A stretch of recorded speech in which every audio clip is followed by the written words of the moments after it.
साथियों नमस्कार, जय शिवराय, जय भीम, बिस्मिल्लाहिर्रहमानिर्रहीम, अल्हम्दुलिल्लाहि रब्बिल आलमीन, इय्याका नअबुदु इय्याका नस्तईन, इन्ना फतहना फतहुम मुबीन, अल्लाहुम्मा सल्ली अला सय्यदना शफीअना मुहम्मद व बारिक सल्लीम। साथियों, अल्लाह ने मुझे आपकी खिदमत का मौका दिया और खिदमत का बोझ रख कर मुझे आपके सामने एक ने अल्लाह ताला ने एक ने आज विधानसभा के इलेक्शन है कि नहीं लड़ने के लिए मुझे अल्लाह ताला ने चुना है। साथियों, मैं नांदेड़ उत्तर विधानसभा से एक उम्मीदवार हूं और आपकी खिदमत करने का मुझे एक अल्लाह ताला ने मौका दिया वाला है।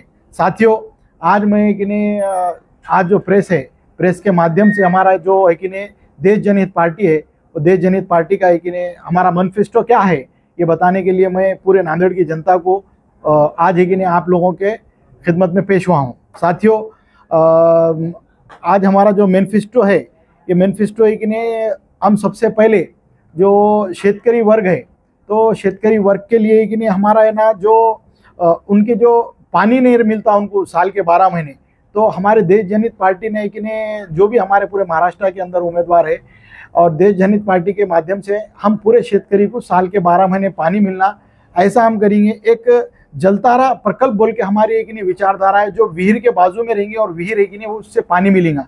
दूसरी बात, हम पूरा का पूरा एक जो भी हमारे को देश जनहित पार्टी को अगर पूरे महाराष्ट्र से अगर महाराष्ट्र की जनता चुन के देती है तो हम सबसे पहले ना पूरा कर्ज जो है किसानों का हम माफ़ करेंगे। दूसरी बात, जो लाइट बिल है पूरा का पूरा किसानों का एक माफ़ किया जाएगा। तीसरी बात, जो बी बयाने हैं हमने उसकी एक अरखड़ा बनाया वाला है, जिसके माध्यम से हम बी बयाना है ना मुफ्त देंगे, ताकि है ना जो शेतकरी है उनके पास है ना साल के 12 महीने है कि नहीं दिवाली हो, ऐसा हम कुछ है हमारा है कि नहीं प्लान है। साथियों, दूसरा है कि नहीं हमारा जो मैनिफेस्टो है, प्रत्येक समाज जो है अपने पास है कि नहीं नांदेड़ में देखते कि अलग अलग है कि नहीं माध्यम से है कि नहीं जो भी स्कूल कॉलेज है कि नहीं है, तो ये सब है कि नहीं हाई प्रोफाइल हो गया। बच्चों की पढ़ाई जो मिडिल क्लास फैमिली है, गोर गरीब कष्टकरी है, उनके वास्ते पढ़ाई नामुमकिन हो गया। एक कॉलेज स्कूल में ना 80,000 90,000 रुपये साल के ले रहे। तो साथियों, मैं एक छत्रपति शिवाजी महाराज के नाम से एक नांदेड़ में एक स्कूल कायम करूंगा, जिसमें 1ली से 12वीं तक मुफ्त हाई प्रोफाइल है ना एजुकेशन देगा। वैसे ही बहुजन समाज के लिए मैं डॉक्टर भीमराव अंबेडकर इनके नाम से एक अकेडमी लगाऊंगा, उसमें भी 1ली से 12वीं तक ना मुफ्त हाई प्रोफाइल एजुकेशन देगा। उसी तरीके से मैं डॉक्टर APJ अब्दुल कलाम साहब के नाम से देगलूर नाका जो परिसर है, वो परिसर में 1ली से 12वीं तक है कि नहीं उनको मुफ्त हाई प्रोफाइल स्कूल के लिए ना पूरा मेरे कार्यकाल के अंदर मैं काम कर दूंगा। चौथा, हजरत टीपू सुल्तान जो रहमतुल्लाह अलैह है, उनके नाम से कि मैं एक लाइब्रेरी बनाऊंगा, जिसके माध्यम से नांदेड़ की जो जनता है वो जनता को मालूम हो कि हजरत टीपू सुल्तान का एक देश की आज़ादी में और भारत की भूमि के लिए उनका क्या योगदान है, अंग्रेज़ों से उन्होंने कैसी लड़ाई लिए और कैसा शहीद हुए, और उनके बारे में एक पूरी जानकारी के लिए एक लाइब्रेरी कायम करूँगा। पांचवा, नांदेड़ में आप लोग देखते हैं कि जो भी इंजीनियर बच्चे हैं, वो इंजीनियर बच्चे सिर्फ घुंटेवारी के फाइला लेके घूम रहे। क्यों? तो उनके माँ बाप पढ़ा रहे, इतना इंजीनियर बनना नामुमकिन सी बात है, और वो इंजीनियर बनने के बाद भी बेकार घूम रहे बच्चे। तो मैं नांदेड़ में मेरे कार्यकाल के अंदर बच्चों को IT हब बना के दूंगा। फिर उसके बाद नांदेड़ से आप लोग देखते हैं कि मुंबई, पुणे और हैदराबाद जाने आने के लिए ऐसे ट्रेन हो गए वाले कि नांदेड़ को पूरा ब्लैक लिस्ट में डाल दिया वाला है पूरे महाराष्ट्र से।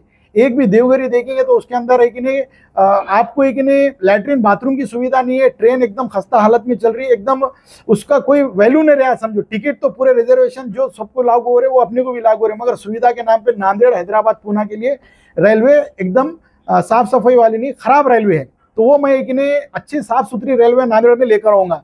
तीसरा, नांदेड़ में जो विमान सेवा है, आप लोग देख रहे हैं कि एक विमान सेवा है कि स्टार कंपनी का विमान सेवा है।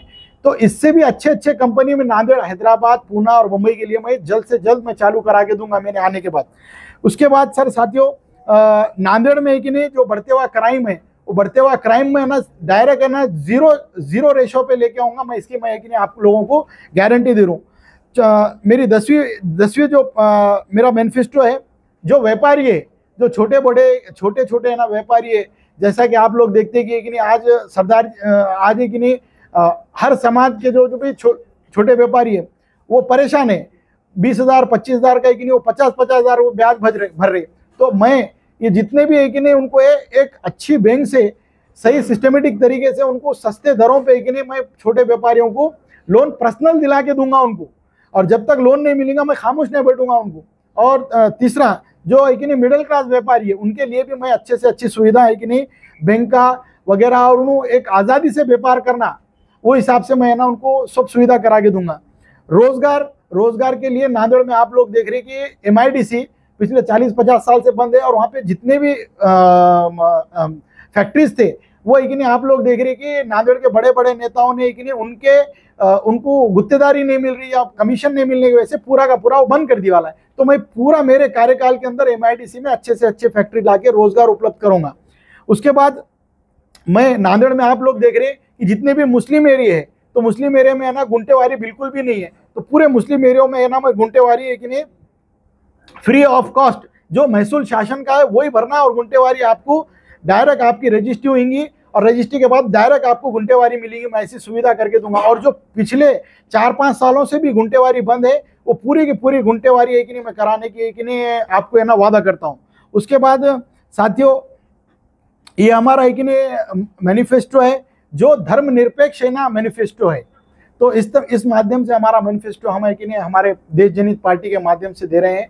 और साथियों उसी तरीके से आज इस मैनिफेस्टो को लेकर कि भाई जन जन तक कैसा पहुंचना है, तो मैं आपको बताना चाहूँगा कि मैं पिछले जितने भी जो प्रचार के लिए वक्त मिला, तो प्रचार के वक्त मिलने के बाद मैंने 30 गांव को विजिट किया, और 30 गांव और थोड़ा बहुत कम 250 से पौने 300 तक है कि नहीं मैं जो भाग रहते बूथ रहते जो एरिया रहते वो एरिया में 250 से भी ज़्यादा एरिया में जाके मैंने लोगों की दुआएं लिया हूँ, और लोगों का मैं भरपूर है कि नहीं आशीर्वाद लिया हूँ। और उन लोगों ने वो कम से कम इन जो एरिया में गया मैं, तो कम से कम मेरे को 1.5 से पौने 2 लाख जो लोग हैं उन्होंने मुझे आशीर्वाद दिया और मुझे दुआएं दी। और एक पढ़ा लिखा आदमी विधानसभा में जाना चाहिए, उनके सब लोगों के विचार थे। साथियों आप हमेशा देखते कि जो नेता लोग रहते तो जो गरीब गुरबा है कि नहीं लोग हैं, तो उनको हमेशा क्या करते हैं, उनको कुछ भी रोजगार नहीं मिलना, ऐसी उनकी मानसिकता रहती है। और हमेशा हमारे घर के सामने वो नीचे बैठा ले रहना, और हम जब बुलाए जब आना, जब बुलाए जब चल जाना, यानी गरीबों के लिए उनके पास कुछ भी नहीं है कि वोटिंग है कि हमारे पीछे लगना। तो साथियों ये गरीबी जो है मैं पूरी तरीके से मेरे कार्यकाल के अंदर जितना हो सकता मेरे से तो उतना मैं है ना कम करा के दूंगा। साथियों इसके अलावा अभी जो इलेक्शन का माहौल चल रहा है, वो उस इलेक्शन में आप लोग देख रहे हैं कि आज नांदेड़ के इलेक्शन कैसे हो गए मालूम क्या, अधिकृत और अनधिकृत के ऊपर हो गए। साथियों तुम लोग है कि नहीं एक मामूली प्लॉट भी लेने के लिए कि नहीं क्या करते, प्लॉट है कि नहीं कागज पत्र देखते कि अधिकृत है या अनधिकृत है। तो आज आपका जो वैल्यूएबल वोट है अधिकृत और अनधिकृत में है कि नहीं आप बीच में मत पड़ो, और जो अधिकृत देश जनहित पार्टी के उम्मीदवार हूं मैं, मुझे है कि नहीं आपका है ना कीमती वोट देके मुझे भारी अक्षर से जीतो। साथियों पिछले कई दिनों से अलग अलग है कि नहीं न्यूज़ है कि नहीं अलग अलग माध्यम से अलग अलग कुछ मौलाना लोग और कुछ है कि नहीं अपने अपने लेवल पे है कि नहीं कुछ बयानी कर रहे। तो कॉन्स्टिट्यूशन के अंदर ऐसा किसी को भी सपोर्ट वगैरह देने के लिए है कि नहीं कोई है कि नहीं प्रोविज़न नहीं है। तो जो भी सपोर्ट वगैरह दे रहे, तो मेरी है कि नहीं आप लोगों के माध्यम से मैं नांदेड़ के निवडणूक जो आयोग है उनको मैं मेरी है कि नहीं रिक्वेस्ट कर रहा हूँ कि उन्होंने ऐसा जो सपोर्ट कर रहे तो सपोर्ट करने वालों लोगों को, क्यों तो मतदान जो है वो गोपनीय है। किसी को सपोर्ट करो बोलने के बाद ऐसा गलत है कि नहीं जो न्यूज़ फैलाई जा रही, तो उसके ऊपर है कि नहीं निवडणूक आयोग ने महाराष्ट्र के कार्रवाई करना। साथियों मेरी आप लोगों से यही रिक्वेस्ट है कि देश जनहित पार्टी के जो मैं उम्मीदवार हूँ मेरे को भरपूर वोटों से चुनाएं। साथियों एक बात आपको मैं बताना चाहूँगा कि आज महाराष्ट्र में आप पिछले कि नहीं 15-16 महीनों से पूरे महाराष्ट्र की राजनीति को देख रहे हैं।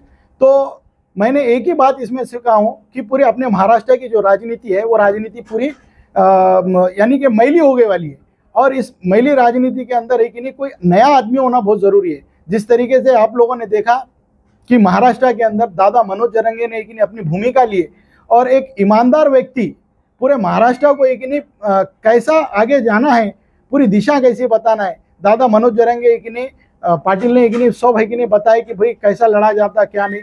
तो उसके माध्यम से कि नहीं मैं आप लोगों से कि नहीं सब लोगों को रिक्वेस्ट करूंगा कि जो अच्छे नए चेहरे हैं धर्मनिरपेक्ष चेहरे, उन्हीं को आप है ना आपका मूल्यवान वोट दें और मुझे भारी अक्षर से, मेरी निशानी स्कूल बैग है और अनुक्रमांक 8 के ऊपर आप बटन दबाकर मुझे भारी अक्षर से जिताएं।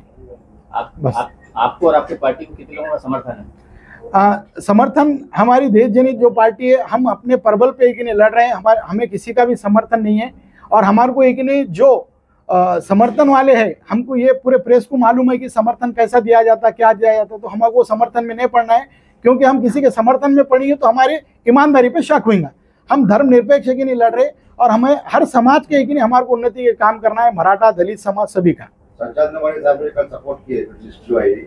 क्या वो सही तरीका नहीं, ये कि नहीं अगेंस्ट द कॉन्स्टिट्यूशन है, और इसका भरपूर जवाब औरंगाबाद में कि नहीं कल आप लोगों ने देखा कि जो इमाम पार्टी के कि नहीं जो प्रमुख है असद अवैसी, तो उन्होंने कि नहीं उसका है ना प्रबल जवाब दिया। तो मैं डबल से कि नहीं और वो जवाब को रिपीट करने का ख्वाहिशमंद नहीं हूँ। शुक्रिया।